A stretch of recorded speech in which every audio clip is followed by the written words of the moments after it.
Good morning student. आज हम 10th class का सेकंड चैप्टर बहुपद स्टार्ट कर रहे हैं। बहुपद जैसे इसका नाम है बहुत सारे पद।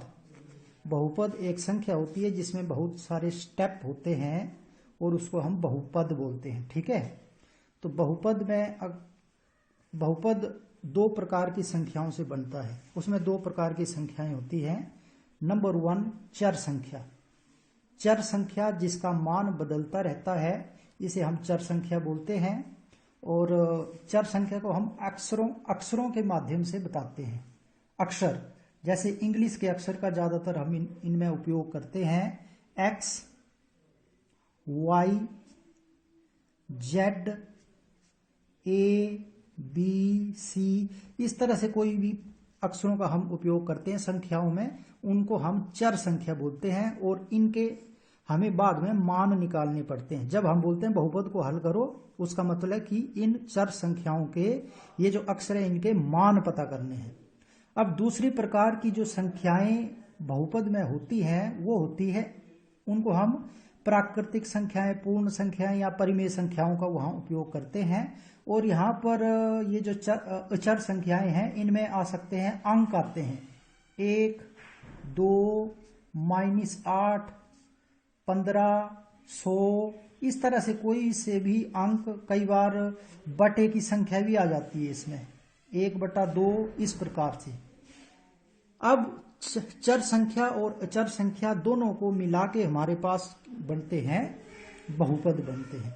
तो बहुपद हम यहां मैं रफ में ऐसे लिख दूं, जैसे 3x, ये 3x एक संख्या हो गई, ये बहुपद है, ये एक बहुपद है। इसमें ये संख्या भी है, 3 अचर संख्या है और x चर संख्या है, चर संख्या है। ठीक है, अब हम पता लगाएंगे कि बहुपद किस प्रकार के होते हैं, कितनी प्रकार के होते हैं।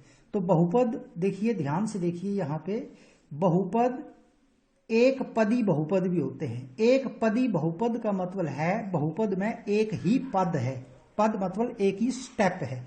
जैसे 3x है तो ये एक पदी बहुपद है, एक पद है इसका। अगर हम लिखेंगे 3x जमा y तो 1, 2, ये दो पदों वाला बहुपद है, तो ये द्विपद है। तो एक पद मतलब एक पद, एक ही स्टेप। द्विपद मतलब दो पद। त्रिपद मतलब एक और हम ले सकते हैं 6x की घात 2 जमा 9x प्लस 5, तो ये 3 पदों वाला बहुपद हो गया। इसी तरह से अगर 4 स्टेप, और ये जमा नहीं, इसमें माइनस भी आ सकता है, जैसे 5x की घात 3 जमा 6x जमा 9y प्लस 10, या हम इनमें एक माइनस लगा देते हैं। तो ये 4 पदों वाला बहुपद है और इसको ये 4 पदों वाला बहुपद है। अब बहुपद में ये जो पद हैं ये जुड़ भी सकते हैं और कम भी हो सकते हैं। अगर 3x माइनस y है तो भी ये, जैसे 3x प्लस y 2 पदों वाला बहुपद है, वैसे 3x माइनस y भी 2 पदों वाला बहुपद है। यहां पर दूसरा पद जुड़ा है, यहां पर दूसरा पद माइनस हुआ है। तो ये बहुपद के पद क्या हैं ये आपको पता चल गया होगा। एक ही रकम है, एक ही संख्या है तो एक पदी, 2 है तो 2 पदी, 3 जुड़ी है तो 3 पदी, या कम हुई है तो भी 3 पदी। ये 4 संख्याएं हैं तो ये 4 पदी संख्या है। तो इस तरह से हम बहुपद को अलग अलग प्रकार से उनके पदों के हिसाब से अलग अलग करते हैं। इसके बाद थर्ड पॉइंट जो आपको बहुपद में पढ़ना है उसको बोलते हैं गुणांक। गुणांक नाम से ही पता चल रहा है कि गुणा लगा है इसमें, गुणा करना। तो गुणांक क्या होता है, जैसे मेरे पास बहुपद 3x है तो यहां पर 2 संख्याएं हैं, एक है 3, एक है x। तो ये जो 3 जिसको हमने अभी अचर संख्या बोला था, और ये जो x है जिसको हमने चर संख्या बोला था, इनको इकट्ठा करके रखा है, ये एक पदी बहुपद है। और यहां पर चर संख्या को जो गुणा करता है उसको गुणांक बोलते हैं। इसका मतलब गुणांक अचर संख्या होती है। ठीक है, यहां पर यह गुणांक 3 हो गया। इसके बाद एक और बहुपद मैंने यहां पर लिखी है 6x की घात 2 जमा 9x जमा 5। इस बहुपद को ध्यान से देखिए, यहां पर भी अलग अलग गुणांक होते हैं। जैसे x स्क्वायर, x की घात 2 बोलते हैं इसको, x स्क्वायर भी बोलते हैं, x का वर्ग भी बोलते हैं। अब कई बार आता है कि x स्क्वायर का गुणांक क्या है, तो यहां पर x स्क्वायर का गुणांक है 6, क्योंकि 6x स्क्वायर को गुणा कर रहा है। अगर कोई बोले कि x का गुणांक क्या है, इस बहुपद में x का गुणांक क्या है, ये जो बहुपद है हमारे पास, इसमें x का गुणांक क्या है। अगर सिंपल x पूछा है तो उसका गुणांक 9 है। अगर x की घात 2 पूछा है तो उसका गुणांक 6 है। ठीक है। और अगर एक ये अचर संख्या 5 है जिसमें कोई चर संख्या नहीं लगी है, सिंपल है, ये सिंपल 5 है, अंक की है, प्राकृतिक संख्या या पूर्ण संख्या बोल सकते हैं आप, तो इसका गुणांक नहीं नजर आ रहा है, कुछ नहीं है, तो 5 का गुणांक होता है 1। 5 का गुणांक होता है 1, क्योंकि 5 का मतलब है 1 गुणा 5 बराबर है 5, तो इसका गुणांक ये है। इसके बाद फोर्थ, ये हमने चर संख्या, अचर संख्या, बहुपद कितने प्रकार की, एक पदी, द्विपदी, त्रिपदी पढ़ ली। इसके बाद तीसरे नेक्स्ट पॉइंट के ऊपर हमने गुणांक पढ़ा। गुणांक क्या होता है, जो चर संख्या के साथ आगे लगा होता है और उसको गुणा करता है, उसको हम गुणांक बोलते हैं। चर का गुणांक या बहुपद का गुणांक, बहुपद में चर संख्या का गुणांक होता है। तो इतना पढ़ा अभी तक। इसके बाद फोर्थ पॉइंट की हम पढ़ेंगे बहुपद की घात। बहुपद की घात क्या होता है, घात पावर बोलते हैं इसको, पावर। तो मान लो यही बहुपद मैं लूंगा भी 3x, तो 3x में बहुपद की घात क्या होती है, इसको मैं ऐसे लिखूंगा, चर संख्या की सबसे बड़ी घात। बहुपद की घात क्या होती है, बहुपद में अलग अलग चर संख्याएं हो सकती हैं, लेकिन आपने ध्यान रखना है जो चर संख्या की सबसे बड़ी घात है वो बहुपद की घात होती है। ठीक है। तो अब जैसे ये 3x बहुपद है, तो इसमें x की घात 1 है। x का मतलब है कि x की घात 1 है, किसी की घात 1 होने को हम x ही लिख देते हैं, या y की घात 1 को हम y लिखते हैं, z की घात 1 को हम z लिखते हैं, घात नहीं शो करते हैं।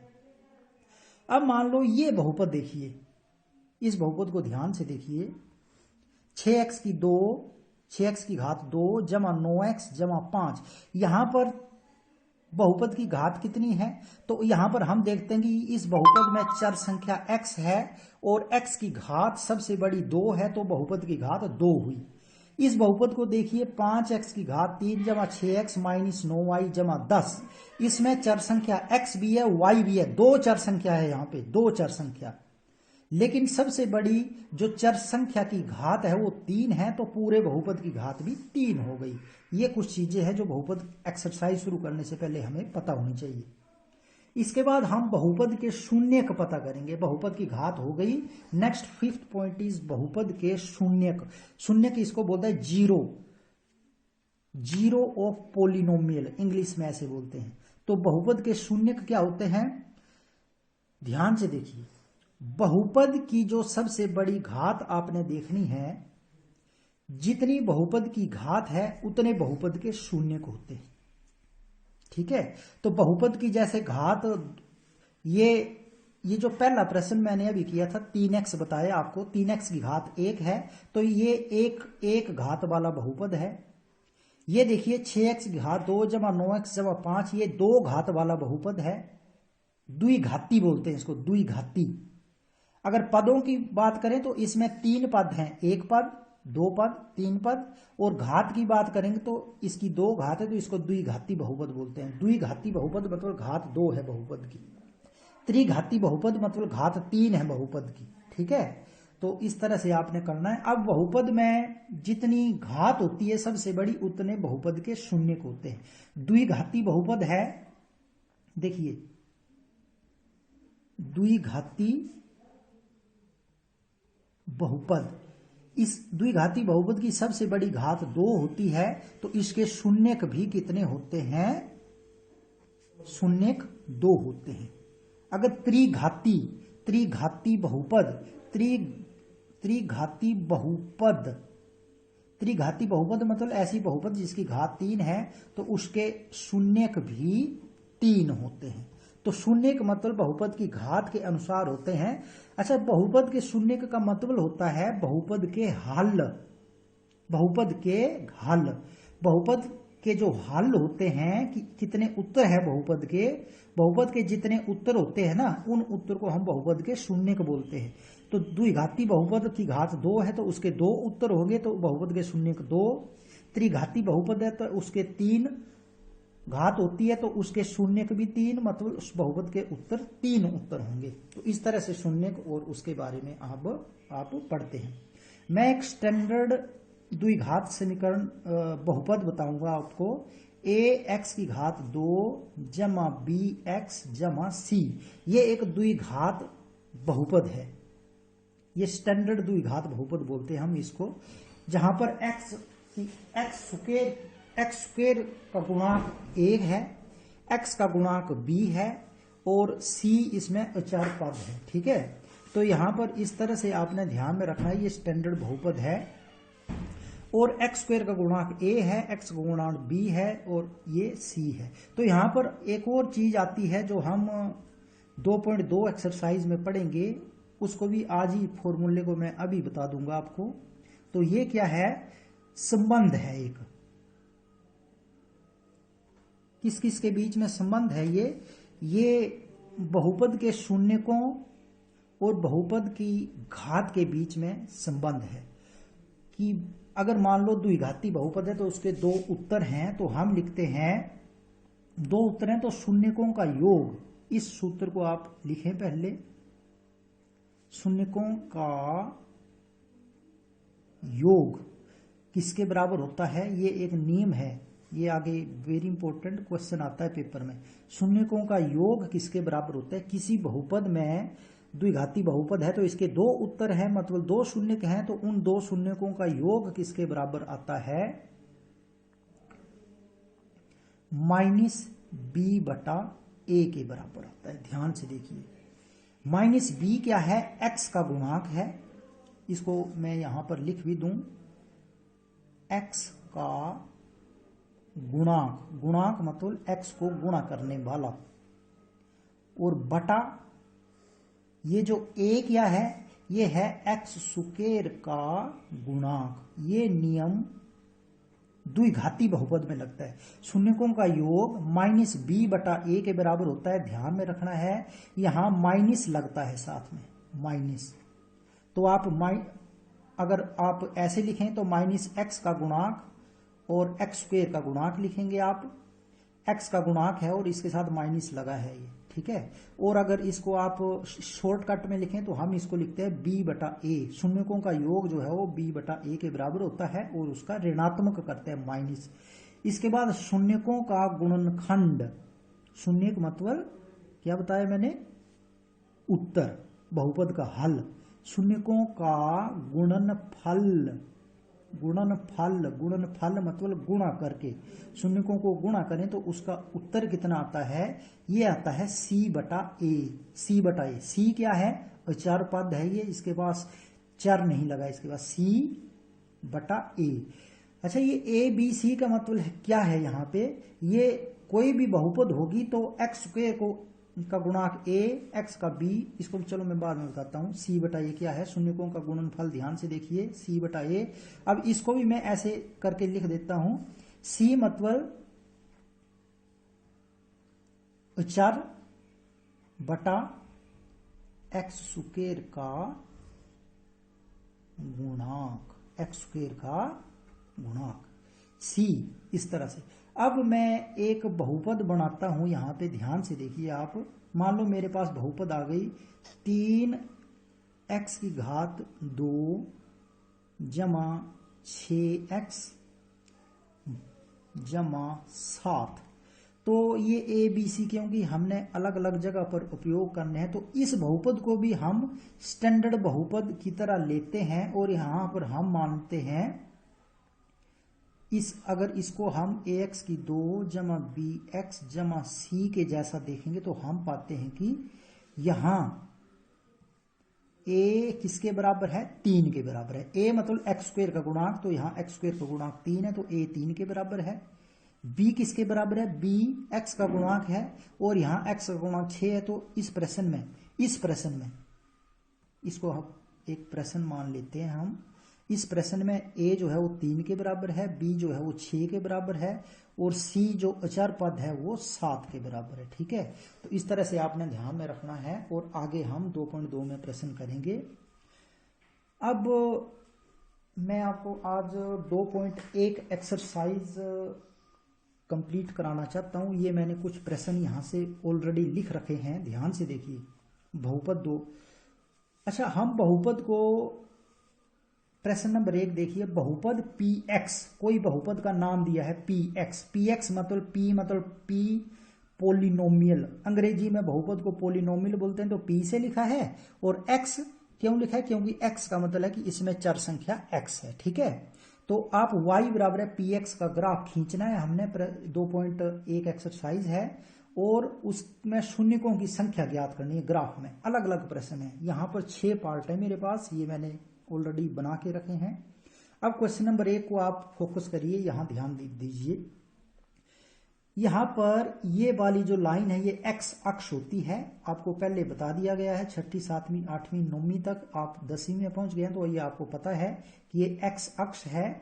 यहाँ ये 0 मूल बिंदु होता है, ये 0 0 बोलते हैं इस बिंदु को। यहाँ पर x और y के मान 0 होते हैं और 0 से इस साइड को x जमा का होता है पॉजिटिव, और 0 से इस साइड को x ऋणात्मक होता है माइनस का।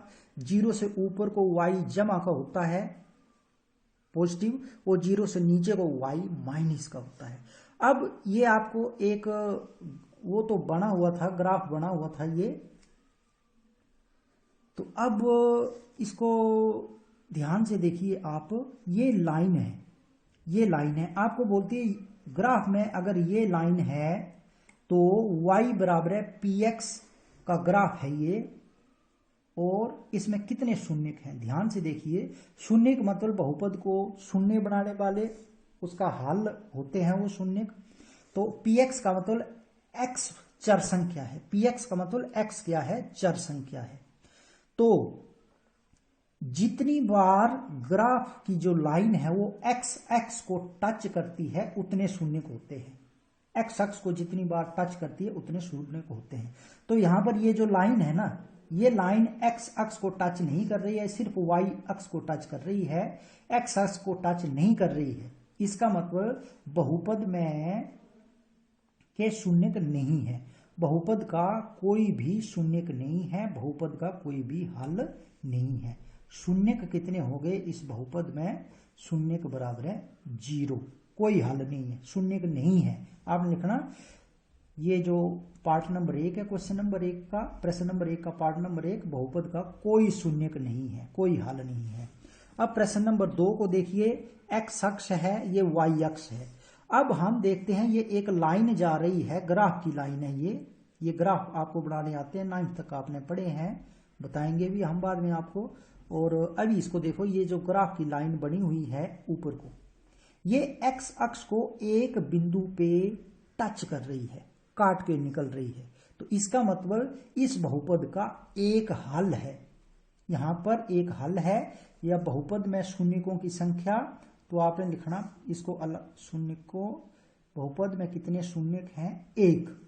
तो आप जब हल करेंगे ना प्रश्न, तो आपने लिखना है, ये पार्ट नंबर 2 बनाना है, चित्र बनाना है, फिर लिखना है इस बहुपद में शून्यों की संख्या 1 है। ठीक है, मैंने ऐसे शॉर्ट में लिख दिया है। अब प्रश्न नंबर 3 देखिए, प्रश्न नंबर 3 में भी x अक्ष और y अक्ष बने हुए हैं, इसके बारे में आपको पहले बता दिया गया है। अब लाइन जा रही है एक यहां से नीचे से ऊपर और ऊपर से ऐसे। अब हम देखें x अक्ष को कितनी बार टच कर रही है? एक बार यहां टच कर रही है x अक्ष को, एक बार यहां टच कर रही है, एक बार यहां। तो कितनी बार इस लाइन ने x अक्ष को टच किया? 3 बार। तो यहां पर आपने लिखना इस बहुपद में शून्यकों की संख्या बराबर है 3 है।